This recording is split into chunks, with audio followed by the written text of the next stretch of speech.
ህዝቡ እየጮኸ ነው። ሶሻል ሚዲያ እየጮኸ ነው። አብሮን የሚሰራ ሰው እየጮኸ ነው።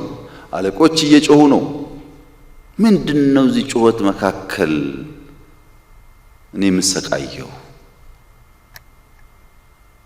ትርፉ ምንድነው ይሄ ነገር የሚልም እንድምታ ለኔጌቲቭ እሳቤው ኮንቴነሩን ቀይሩት።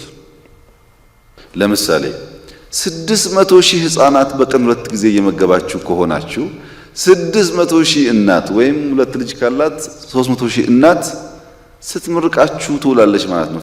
አሉ በየጓዳው በትክክል ችግራቸው ሲታበስ የሚያመሰግኑ። እሱን ግን አብዙት። እናንተ አመስጋኝ እንዲበዛ ስራዎቻችሁን ደጋግማችሁ መልካም ነገር በመስራት ስራው ራሱ አፍ አውጥቶ እንዲናገር ማድረግ ያስፈልጋል። ለምሳሌ ህዳሴ ተሸጠ ተባለ። እኔ ህዳሴ እንዲቀየር በጣም ብዙ ለፋ ነበር ያኔ። ግን ምንም ብለፋ ውሃ ሊያስቆም ተሸጠ የሚለው ዜና በደንብ ተነገረ። ብዙ ሰው ገዛው። እረ አልተሸጠም ብዬ ብፍጨረጨር ዋጋ የለውም። አለመሸጡን ዲስፕሩቭ ለማድረግ ውሃ ያስኩ። ስለዚህ ውሃ ተይዞ ስለማያውቅ ውሃ መያዝ ብትፈልጊም ባትፈልጊም ትልቅ ማይልስቶን። ውሃ ከተያዘ በኋላ ብዙ አቃቂ ሊወጣ ሲሞክር በሚቀጥለው ዓመትም ውሃ ያስኩ። በሚቀጥለው ዓመት ውሃ ያስኩ ማለት አማውንቱ ጨመረ ማለት ነው።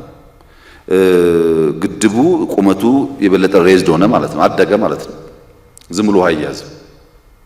አሁን በዚህ ዓመትም ህዳሴ ይባላል። ውሃ ምን ይዛለን? ሁለተኛ ተርባይን